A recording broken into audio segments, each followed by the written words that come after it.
สวัสดีครับพบกับการวิเคราะห์บอลประจำวันศุกร์ที่ 28 พฤศจิกายน เริ่มด้วยคู่แรก Brisbane Roar เปิดบ้านต้อนรับการมาเยือนของ Melbourne Victory เริ่มเตะเวลา 15:35 น.ในศึก A-League ออสเตรเลียส่วนคู่ที่ 2 ประจวบ FC เปิดบ้านต้อนรับการมาเยือนของท่าเรือ FC เริ่มเตะเวลา 19 นาฬิกาในศึกไทยลีกคู่ที่ 3 Sonder Jyskiเปิดบ้านต้อนรับการมาเยือนของ Viborg เริ่มเตะเวลา 1:00 ตรงในศึกซุปเปอร์ลีกาเดนมาร์กและคู่สุดท้ายโคโมพบซัสซัวโลเริ่มเตะเวลา 2:45 น.ในศึกเกาโชซีเรียเริ่มด้วยคู่แรก Brisbane Roar เปิดบ้านต้อนรับการมาเยือนของ Melbourne Victory เริ่มเตะเวลา 15:35 น.ในศึก A-League ออสเตรเลียมาดูสถิติ 5 นัดย้อนหลังของทั้ง2ทีมเจ้าบ้าน Brisbane Roarลงเตะ 5 นัดหลังสุดชนะ 2 เสมอ 2 แพ้ 1 ส่วนทีมเยือน Melbourne Victory ลงเตะ 5 นัดหลังสุดชนะ 1 เสมอ 1 แพ้ 3 ส่วนความพร้อมของเจ้าบ้าน Brisbane Roar วันนี้ตัวเจ็บเยอะพอสมควรอาทินาธานอามานาติดิสมาคัสเฟอร์เคอร์นัสเบนฮาโดเรนรวมถึงคริสโตเฟอร์ลองวันนี้มาในระบบการเล่น 4-4-2 โดยวางหน้าคู่เป็นจัสตินวิดิตคู่กับไมเคิลบรูส่วนความพร้อมของ Melbourne Victory วันนี้มาค่อนข้างฟูลทีมจะขาดเพียงแต่เบเดนฮามิลกองหลังวัยเก่าวันนี้มาในระบบการเล่น 4-4-1-1 โดยมีหน้าเป้าเป็นจิงริชและใช้หน้าตัวต่ำทำเกมอย่างฮวนมาต้าวันนี้มองว่าจากตารางและจากการเตะ 3 นัดหลังสุดของเจ้าบ้าน Brisbane Roar ยังไม่แพ้ใครเสมอ 2 ชนะ 1 ยิงได้ 4 เสียเพียงลูกเดียวผิดกับทีมเยือน Melbourne Victory ที่ลงเตะ 4 นัดหลังสุดแพ้ถึง 3 โดนยิงรวมๆแล้ว 10 ประตูวันนี้มองว่าเจ้าบ้าน Brisbane Roar น่าจะเบียดเอาชนะไปได้เป็นอย่างน้อยเนื่องจากกองหลังทีมเยือนรั่วเหลือเกินและฤดูกาลนี้ฟอร์มก็ไม่ค่อยแข็งแกร่งเท่าไหร่ขอเชียร์เจ้าบ้าน Brisbane Roar ครับส่วนคู่ที่ 2 ประจวบ FC เปิดบ้านต้อนรับการมาเยือนของท่าเรือ FC เริ่มเตะเวลา 19 นาฬิกาในศึกไทยลีกมาดูสถิติ 5 นัดย้อนหลังของทั้ง2ทีมเจ้าบ้านประจวบ FC ลงเตะ 5 นัดหลังสุดชนะ 2 เสมอ 2 แพ้ 1 ส่วนทีมเยือนท่าเรือ FC ลงเตะ 5 นัดหลังสุดชนะ 3 เสมอ 2 ยังไม่แพ้ใครด้านความพร้อมของเจ้าบ้านประจวบ FC วันนี้ตัวหลักอยู่ครบมาในระบบการเล่น 4-4-2 โดยวางหน้าคู่เป็นตาอัวคู่กับสหรัฐกัญญาโรจน์ส่วนความพร้อมของทีมเยือนท่าเรือ FC วันนี้ตัวหลักอยู่ครบเหมือนกันมาในระบบการเล่น 4-1-4-1 โดยวางหน้าเป้าเป็นมัตซิอุส ปาโตและมีกาก้า เมนเดสคอยทำเกมตัวคุมเกมใช้พีระดล ฉ่ำรัศมีกัปตันทีม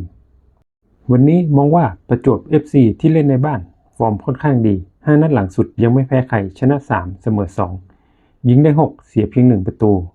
ส่วนท่าเรือมีปัญหากับเกมเยือนเพราะ 5 นัดหลังสุดของเขาชนะได้แค่ 2 แพ้ถึง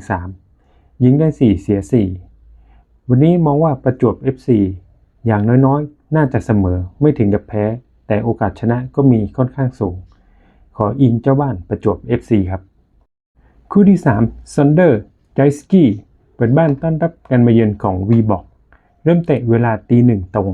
ในศึกซุปเปอร์ลีกาเดนมาร์กมาดูสถิติ 5 นัดย้อนหลังของทั้ง2ทีมเจ้าบ้าน Sonder Jyski ลงเตะ 5 นัดหลังสุดชนะ 3 เสมอ 1 แพ้ 1 ส่วนทีมเยือน Viborg ลงเตะ 5 นัดหลังสุดชนะ 3 เสมอ 2 ด้านความพร้อมของเจ้าบ้าน Sonder Jyski วันนี้จะขาดตัวผู้เล่น 2 ตัวอย่างอีวานนิโคลอฟรูน่าซิกูเกียซันมาในระบบการเล่น 4-2-3-1 โดยวางแมทธิวฮอปเป้เป็นหน้าเป้าและใช้คริสตอฟอินกาซันเป็นมิดฟิลด์ตัวทำเกม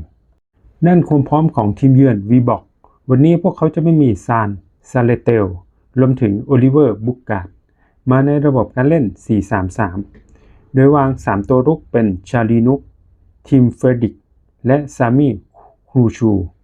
วันนี้มองว่า Sonder Jyski เจ้าบ้าน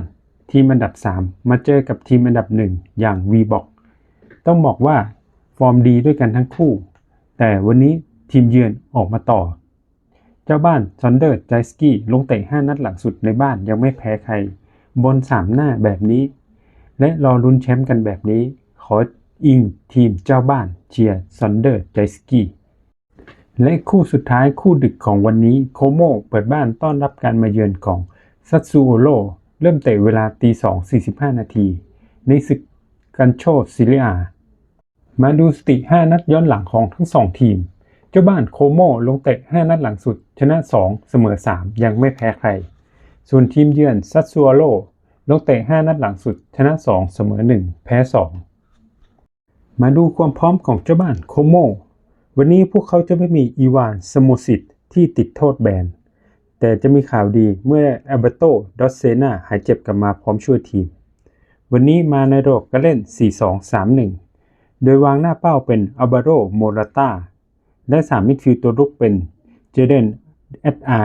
นิโก้ ปาช เซซุส โรดริเกสด้านความพร้อมของทีมเยือนซัสซูโอโร่ของกุนซือฟาบิโอ กรอสโซวันนี้ตัวเจ็บยังเป็นหน้าเดิมๆไม่มีผลต่อการจัดทีมแต่อย่างใดมาในระบบการเล่น 4-3-3 โดยวาง3ตัวบนเป็นหน้าตัวเก่งอย่างโดมินิโก เบราดี อันเดียส ปีน่า มอนติรวมถึงอามอง ลอริยองเต้และให้เม็ดมันยามิติดเป็นตัวคุมเกมวันนี้มองว่าเจ้าบ้านโคโมที่ฟอร์มกำลังร้อนแรงล่าสุดบุกออกไปถล่มโตริโนถึงถิ่น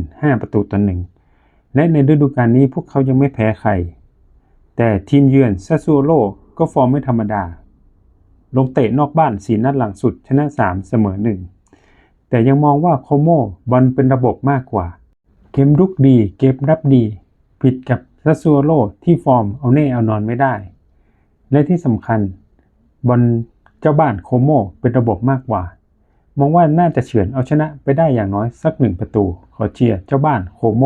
ของกุนซือเชษ ฟาเบกัสครับ